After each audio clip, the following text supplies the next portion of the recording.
You guys talked this week about how. Oh, how nice of you to join us. That's rude. Oh, sorry. Sorry, I was talking to Charmin. Okay. You guys hear the way she talked to me? We'll go JR, opening statement. All right, just, yeah, really proud of our team. To be honest, I was really worried about this game. I think our team knew it, mostly because I feel like Cal's a really dangerous team. A lot of different people that can score in ways that we haven't necessarily guarded that well this year. And so really proud of, you know, the group that started, everybody that played, I thought came in and really contributed. Thank you. Did a lot of different things. I love it when a box score is so balanced and so many people contributing. And yeah, just a great game. You know, every night in the Pac-12 is going to be tough. It's going to be physical. It's going to be hard. And I thought we really sort of stepped up when we needed to. All right, questions, coach and players? Just going off of that, when we talked this week about how tough this game was going to be, and it was that way. But what helped you guys pull away, you know, late third quarter and into the fourth? Yeah, what helped us? Yeah, what do you think was the? I thought we really sort of took hold of the momentum. Like I thought we started being more aggressive in transition. Nettie running, you know, we say first post down, but Nettie running, like rim running in transition, really was able to draw a couple of players on most possessions. And then, I mean, if you leave Frida, she's going to make you pay for that. But I thought we just did a great job of sort of putting our foot on the gas pedal, being more aggressive in transition, shooting with confidence. We did a great job on the glass, I think, in the third quarter. Obviously, I think we hit 5 threes in that quarter, so that's nice too. Talk about the rebounding advantage that you had there. You held Cal well below their season average in rebounds. What went into that as far as keeping them Focus and effort. You know, we talked about it all week long. We said, you know, if there's one or two things that will determine the outcome of this game, one of them is rebounding, you know, and so I think our team just sort of took that personally and decided this is important. You know, we've talked about it a lot. We need to make it happen. Felt like the ball was really hopping in the second half. You guys had 8 threes after halftime. I think they were all assisted. What were you seeing that was, you guys were dissecting them, kind of opening things up on the perimeter? A lot of it, like I said, in transition. You know, it's funny because sometimes these guys run the floor really hard and they don't necessarily get the points, but they collapse the defense and open up other people's opportunities. I think that's very unselfish to run the way they do when they don't necessarily, you know, get the touch. It's going to open up somebody else. So I thought that opened things up. Our point guards love to find shooters. Like if they can just come up the floor and, you know, find the hot hand, I think they really enjoy that. So just good teamwork, good spacing, confidence. I guess you guys are dominating the paint, and I think you led in fast break points too. I guess, is this kind of a model, a blueprint of how good you guys can be right there when you guys are at your best? I think that every day we're still striving to be better, and coming off a game and even practices, I think that we still have areas that we can attack and be better in. So I want to say that this is our best. I think that we're just going to go back, watch the film, and learn from everything that we did in this game. Is this a glimpse though? I mean, when you guys are at your best, is this the blueprint? Oh, is this what it looks like? Yes, this is what it looks like. I don't know yet. We played well tonight, but I don't know. I think that we could play much better. Like we played well, but I don't know with this team. I just know that there's another. When we think like, oh, this was a pretty good game, we go back and realize like, oh, well, we could have been better here or there. Aaronette, first 3 of the season for you tonight. I heard you and Quay talking about it a couple minutes ago. You've been shooting the ball well from the mid-range, but it looks like the confidence is still growing. You're continuing to expand the range a little bit. Yeah, Quay wants to take credit for that 3, but I mean, I do shoot it confidently, like in practice and alone. It's just like getting in the game and being able to do it, I think, is just a big difference, but I'm still trying to grow in that aspect. Hey, Coach, can you speak to how you guys are finding different ways to win? Early in the season, it was a lot of production coming out of the guards. Then we're getting games from the bigs. And now you've got Sherrod hardly in the box score, still controlling the game. Is that important as you get through conference play that you guys find different ways to win? And in this one, we were ahead. Never trying to fight back in. Yeah, I do think it's really important. I tell people this all the time, but one of the best things about this team is that they're extremely unselfish, you know, so they don't, like you said, the guards were scoring early, great. awesome, feed the guards. Posts are scoring later, great, feed the post. Like, we truly don't care.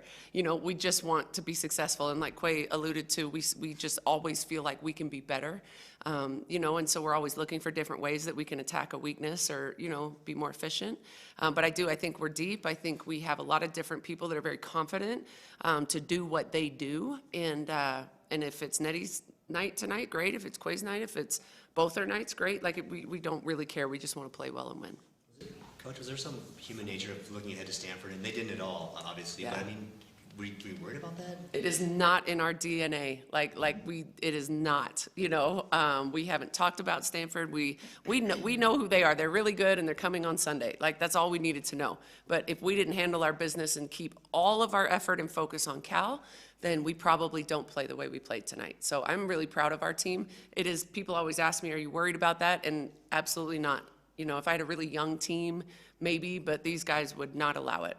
What does it mean for Tara to be approaching Coach K like that? I mean, I know that you don't want this to happen on your floor, but the fact that she's so close to the all-time win mark, what's that mean for women's basketball? Oh, yeah. I mean, Tara Vanderveer, I mean, when people talk about GOATs, like, she really is the best ever.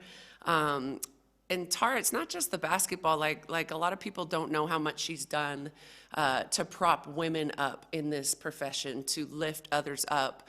I always tell a story about Tara.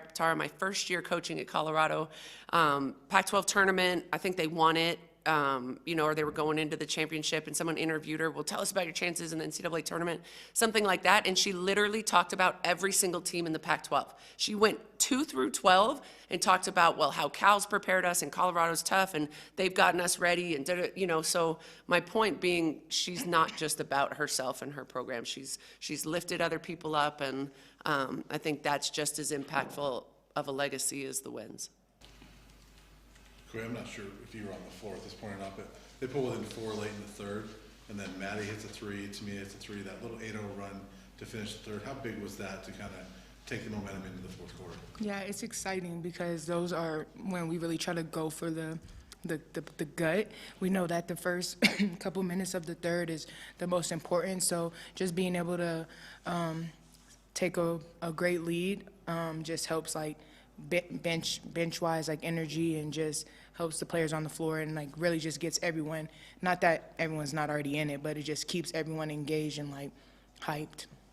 You think, I mean, they hit a bunch of threes tonight, but was it important for you guys to get your threes going as well to kind of match that? Yeah, it was important for us to execute on every level, threes, executing plays, offensively, defensively, just being able to be on the same page and communicate, not just being able to shoot, but understanding the scout and what our game plan was going into the game, and being able to execute that all together. Anything else for coach and players? And both players, you just talk about Sunday's game now that you can turn the page a little bit, and you guys are starting off a string of some pretty tough games. I mean, they've all been tough, right? But top 10 teams. So can you talk about the stretch coming up? Starting this day. Yeah, I think just playing in the Pac-12, like, there's no game where it's considered easy or, like, a night off. And Stanford's a really good team. They have really good guards and post play, so we're just going to have to spend tomorrow, you know, getting locked in, having a game plan to be able to, you know, play well against them and defend them, stop what they're good at. Yeah, approach this game like we've approached every game this season, scout them, get ready for them to come here, and not let anyone get any wins on our home floor. I got one more. Coach, no Sarah Rose tonight, obviously. I thought Bree McLeod filled in really well. So 2 questions. First, your thoughts on her performance. I think the most minutes she's played, at least in a while. Yeah. And second, any concern about Sarah Rose's status moving forward? No, we hope we'll have her back ASAP. We're trying to get her back as quick as we can. I thought Bree was phenomenal tonight. She gave us a spark. She was rebounding. She was playing with confidence. She was defending. She had a beautiful block in the post. She was guarding the perimeter. Like, Bree's one of our most athletic players, so she can get out and guard, you know, shooting post players. And I thought she did a great job. Really, really proud of her because that's a huge, you know, I mean, we needed it. It was, without Sarah, we needed someone that could come in and do that. And I'm hopeful that we'll just be able to keep, you know, springboard off of that and keep that confidence going. All right, thanks, guys. Thank you.